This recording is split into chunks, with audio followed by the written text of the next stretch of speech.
اعوذ باللہ من الشیطان الرجیم بسم اللہ الرحمن الرحیم۔ البقرہ آیت نمبر 49 اللہ کے فضل و کرم سے تلاوت کرتے ہیں۔ وَإِذْ نَجَّيْنَاكُمْ مِنْ آلِ فِرْعَوْنَ يَسُومُونَكُمْ سُوءَ الْعَذَابِ يُذَبِّحُونَ أَبْنَاءَكُمْ وَيَسْتَحْيُونَ نِسَاءَكُمْ وَفِي ذَلِكُمْ بَلَاءٌ مِّن رَبِّكُمْ عظیم۔ وَإِذْ اور جب نَجَّيْنَاكُمْ نجات دی ہم نے تمہیں من آل فرعون آل فرعون سے، یسومونکم وہ دکھ دیتے تھے تمہیں، تکلیف دیتے تھے، سوء بری، العذابی عذاب کی، یذبحون وہ ذبح کرتے تھے، ابناءکم تمہارے بیٹوں کو، وَيَسْتَحْيُونَ اور وہ زندہ چھوڑ دیتے تھے، نساءکم تمہاری عورتوں کو، وَفِي ذَلِكُمْ اور اس میں بلاء آزمائش تھی، من ربکم تمہارے رب کی طرف سے، عظیم بہت بڑی۔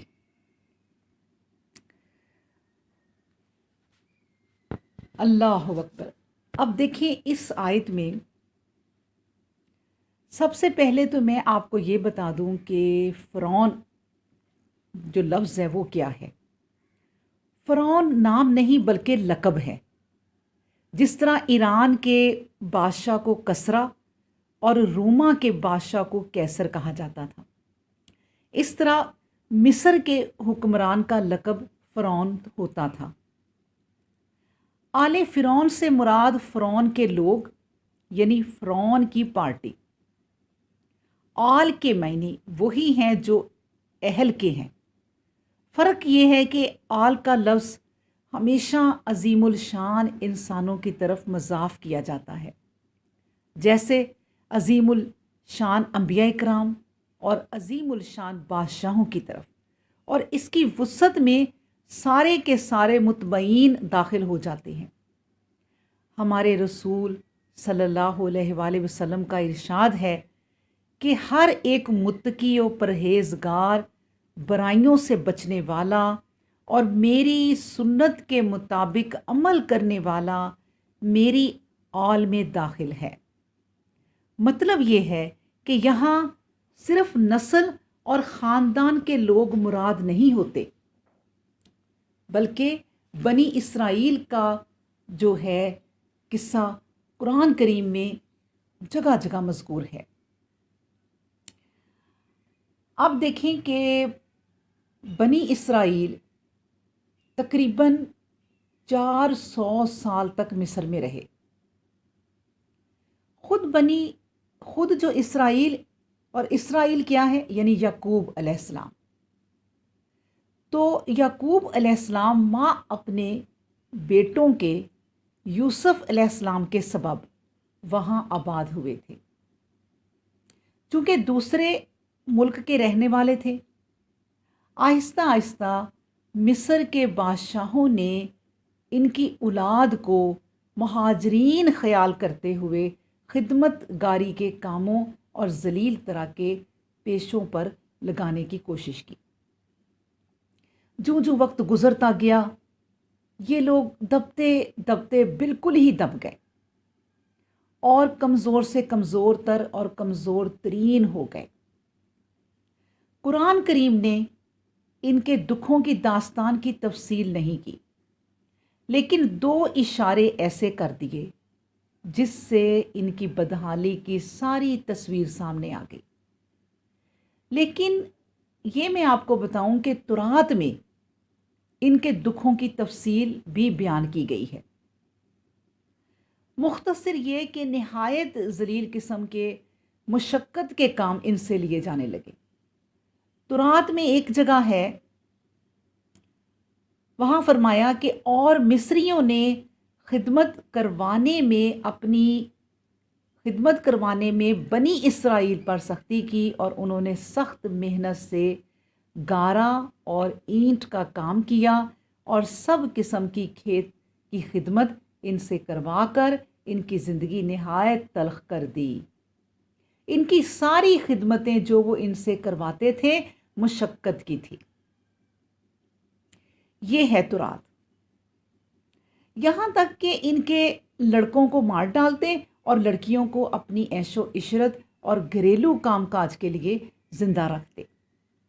اس کی کیا صورت انہوں نے اختیار کی؟ قرآن کریم نے اس کی تفصیل بیان نہیں کی، لیکن یہ بات بھی تورات میں وضاحت سے ملتی ہے۔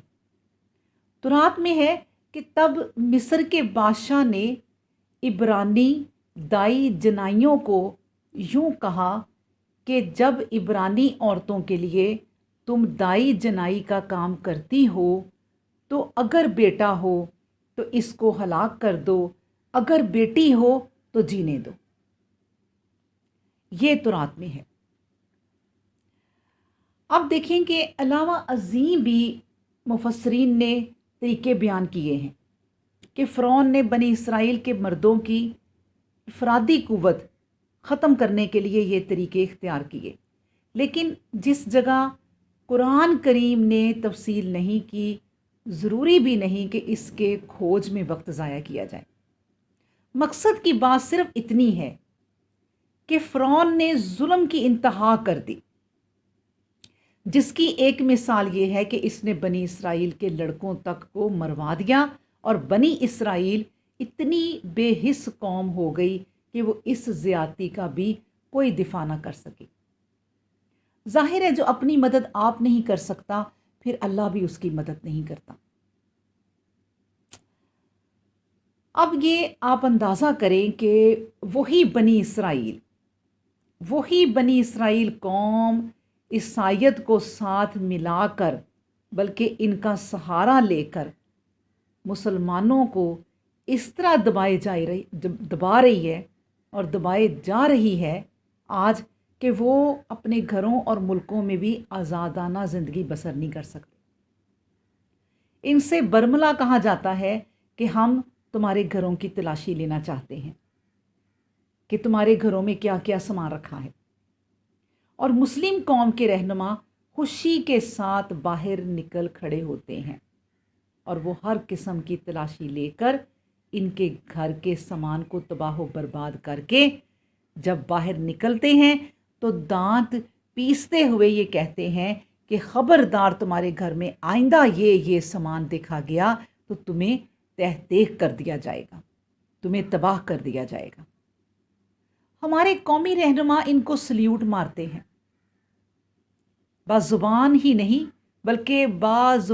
نہیں بلکہ تحریر لکھ دیتے ہیں کہ صاحب آپ ہمارے گھر میں یہ سامان آئندہ نہیں دیکھیں گے، اور ان کا شکریہ ادا کرتے ہوئے اپنے گھروں میں مکمل صفائی کا کام سر انجام دینے کے بعد عیش و طرب کی محفل کے پروگرام تشکیل دیتے ہوئے قوم کو مطمئن کرتے ہیں کہ ہم نے صاحب کو بلا کر تمہاری دال روٹی کا بندوبست کر لیا۔ اگر یہ بات صحیح ہے تو فرعون کے مظالم کو اسی سے سمجھ لو کہ وہ کیا تھے۔ آج ہم برداشت کر رہے ہیں تو گزشتہ کل وہ خود برداشت کر چکے ہیں۔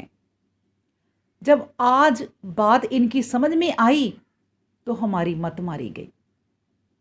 کاش کہ قوم مسلم کو زندہ کرنے والا بھی کوئی موسیٰ پیدا ہو جائے۔ اللہ اکبر۔ اور لا الہ الا اللہ پر حاصل کیا گیا پاکستان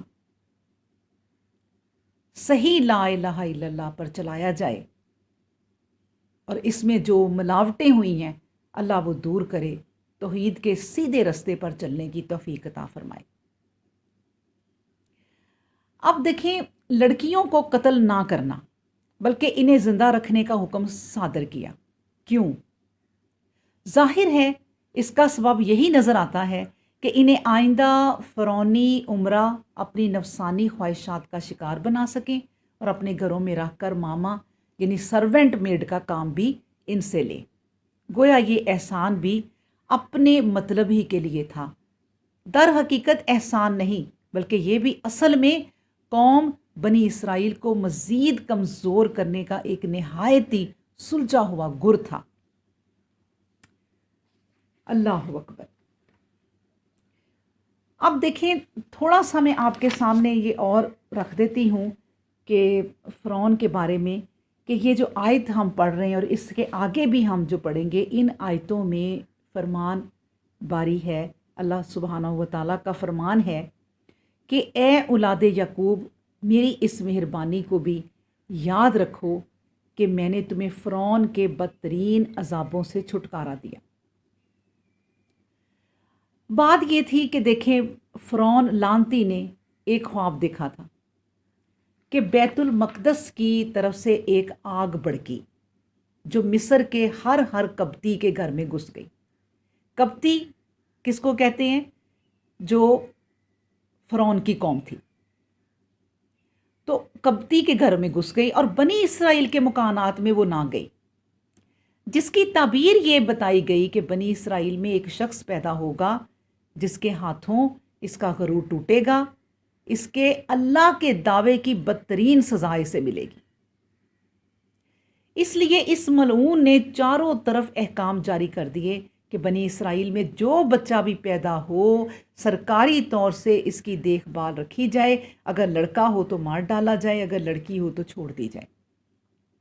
علاوہ ازیں بنی اسرائیل سے سخت بغار لی جائے اور ہر طرح کی مشقت کے کاموں کا بوجھ ان پر ڈال دیا جائے۔ اللہ اکبر۔ اب دیکھیں، جس کو اللہ رکھے اس کو کون چکھے۔ اللہ سبحانہ و تعالیٰ نے جب موسیٰ علیہ السلام کو پیدا کیا، یہ بھی ایک بہت خوبصورت قصہ ہے، لیکن ہم یہ آیت آنے پر پڑھیں گے انشاءاللہ تعالیٰ۔ ابھی ہم یہ بات صرف یہاں تک جو ہے وہ کی ہے کہ اللہ سبحانہ و تعالیٰ نے اس قوم پہ کتنا بڑا رحم کیا تھا کہ ان کو اگلی جب ہم آیت پڑھیں گے کہ نجات دلائی ہے، اور کس سے؟ ظالم فرعون سے، جو سب سے بڑی سزا کیا دیتا تھا کہ ان کے لڑکوں کو قتل کرتا تھا اور لڑکیوں کو زندہ رکھتا تھا، اور یہ ذالکم بلاء من ربکم عظیم، اور یہ رب کی طرف سے ایک بہت بڑی آزمائش تھی۔ اللہ اکبر۔